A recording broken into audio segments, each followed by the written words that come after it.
So hey you guys, welcome back. Today's video is going to be a little different than the norm. I am going to share with you the secret. Well, my secret. So I've gotten so many great questions online about how I create this look. You guys, apparently you're liking the style, you're liking this tropical vibe that I do for so many of my clients along the Treasure and Space Coast, and you're wanting to know how to take that and recreate that in your own space. So I thought, let me do a video. It's so easy. I'm going to share with you exactly my framework, exactly what I do for every single one of my projects that I've been doing for the past 25 years.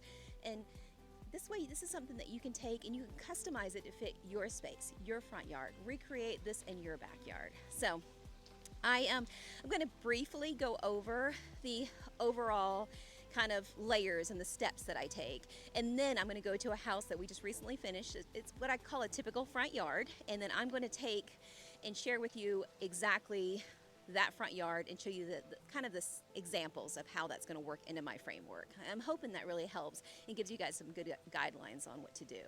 So just to briefly go over the framework, I like to break things up in layers. It's only 4 layers, but the first layer when I'm looking at a project is going to be the tall trees, the significant anchor trees. That's always something that I'm going to start with. That lets me know how big my bed's going to be. That lets me know kind of what I'm working with overall size, where my second layer is going to come in. So my first layer, usually in the front yard, depends on the roof line. So if the roof line is nice and tall, or it's a 2-story, then I get to work with really big trees as my top tier. So and I'll show you some examples of that when we get to that point. But so that's what I start with, is my level 1 trees. I determine how many of those I need and where I'm going to place them. Then level 2 trees, those are going to be the chunky, the understory trees, the filler trees. Those are going to be directly underneath those level 1 trees. That gives the level 1 trees like some perspective. It gives them some depth. It really lets you know kind of how where that layer starts, and it really gives your eye that place to rest, the very first place. And then we're going to go into level 3. Level 3 is going to be the accents. It's going to be things that are going to be like anywhere from 3 to 5 foot tall. So a lot of times I use agaves, king sagos, those kind of things for those level 2 trees. They're the structural things. They're the statue in the garden.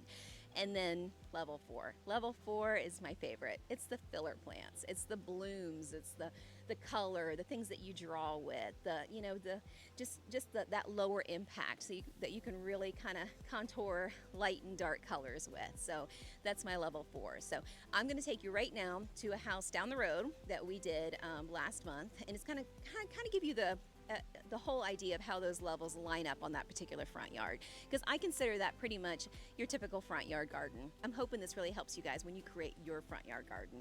So let's head over there and you guys let me know what you think. So here we are, you guys. We're at a typical front yard garden.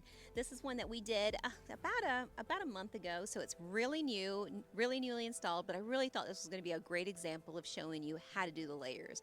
This is a more polished, pared back type of design, but you'll get the idea. So let's start with level 1. Level 1 is going to be these royal palms. So we were able to do beautiful big royal palms because of the size of this particular roof line. This roof line, if you notice here, right above the doorway, has such a fantastic tall peak. Now, with that being so nice and big, you see how the sides kind of taper down on both ends. And so the whole goal of what these royal palms are going to do, they're going to not only frame the house, but they're going to give those peaks, those ends, a little bit of a lift. So when they're matured and they're full and they're thick and they're tall and really add that gravitas to the space, they're going to really give you an upright feel on each end, like outside columns. They've also helped frame the house. Now normally, and then in your own space, you may want to pull those a little further from the house. In this particular case, we're in a typical subdivision and there's just not much room. So we're about 4 foot we're about 4 foot inside off the property line. So it's really not a lot of room to work with, but it gives the maintenance guy a little bit of edge to go around and stay within the property line. But in most cases, this is a perfect amount of space. You can really see how this really does give some interest to the sides and the corners of the house. So level 2 would be these smaller trees that you see here. So this is a European fan palm, and what I love and what I was saying earlier about level 2 is their chunkiness. They add almost like a like a depth, a piece of thickness in the garden. They really grab your eye and allow it to rest in a certain spot, so that it really drops down to this second tier. This back here is another level 2 tree. This is a pygmy date palm. Now this pygmy date palm was from the original builder's package. It was in the original front entranceway, and it really needed to be repurposed. So we put it in what you see pretty much a dead spot in the garden.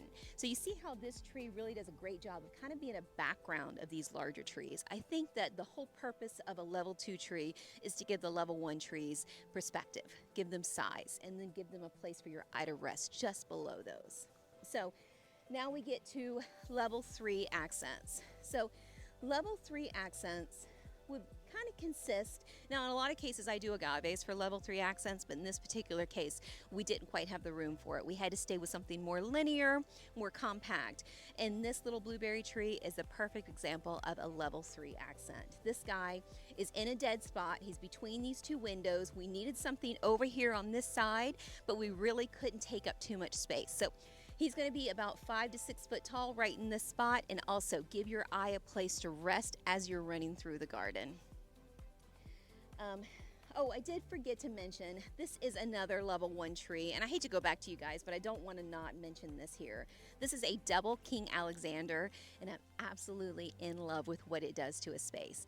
Now, normally, it depends on your particular front yard, so you're going to customize this to fit your space, but because this house has so much width to it, it allowed us to kind of create something directly dead center in the middle with some impact. Because you could break it up. You could have height on one side and have height on the other, and keep intermediate and small things all along through the base, but in this case we had enough space to work with something nice and tall here. So this King Alexander will grow into around 27 foot tall, and it's really going to just do the trick for that high roof line that we've got to work with up there. So it's going to kind of come up, grow up, and the canopy will be into that roof line, and you'll see this beautiful V as it matures. So I love these trees. They're almost like a staple in the garden. They're kind of small trunked.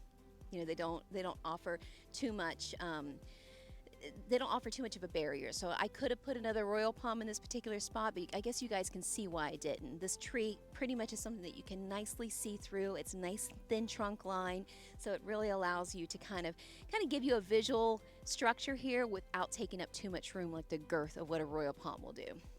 So let's go into now level 4. Level 4, as I mentioned before, is one of my favorites. It's the lush planting. It's the small tropical plantings. It's the filler plants. So in this particular case, it's these plants just directly below us. So right here we have some dwarf Taiwanese Ixoris. These guys bloom about 10 months out of the year. So you get a lot of color for a little plant out of these guys. And then we've got some foxtail ferns to the back. You guys know how I feel about foxtail ferns. And then we've come up with another dwarf Ixora right to the front here. I've dropped this bed, so we have a little bit of height here where everything's going to get about 2.5 foot tall there.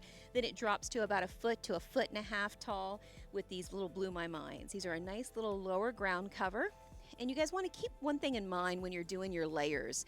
Whatever tree is behind that tree, like this level 2 tree that's only going to get about 4 foot of trunk before you get to the frond, you want to make sure that whatever plant grouping is in front of that is always going to remain lower. It's never going to compete with this. Like I could have put hibiscus in here, and that would have been great for a few months, but it's going to really overtake and overgrow, and you're constantly trimming. So you really want to concentrate on making sure that your lower plant grouping is always going to be lower and not compete with your rear plant grouping. So in this case, these Blue My Minds are never going to do that. They're going to be a perfect ground cover at 1 foot to 1.5 foot tall. So then you come around here, and it's kind of a rinse and repeat, you guys. I've got these dwarf Ixoras that are doing the same thing, and for the same reason. These dwarf Ixoras will max out at 2 foot tall, and this European fan palm is not going to get much trunk to it. So it's always going to stay a nice kind of compact size according to its level 2 tree.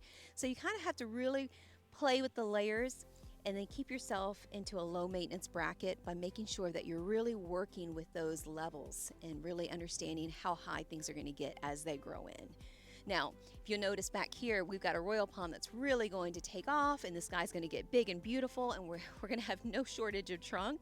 So we were able to use Java White copper leaves. These guys are pretty new, so they're not doing their thing yet. They're gorgeous when they get going.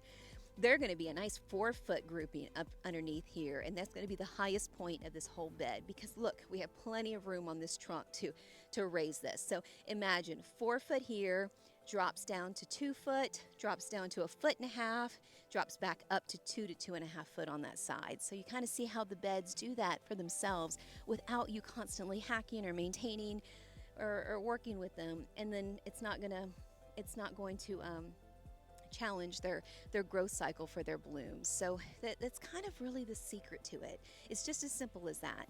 It's as simple as really making sure your foundation palms are in, making sure your accent palms are in, and making sure whatever you put in front of those accent palms won't outgrow the accent palms themselves. So if you guys are interested in seeing this in different projects, you know, if you're doing a backyard pool planting, for instance, or a backyard buffer planting, and you'd like to see kind of how this method works within those frames, then please let me know, because I think that I think it's a pretty simple process, and once you get to know a little bit of knowledge about the plants and trees, it's definitely something you can tackle, definitely something you can do on your own.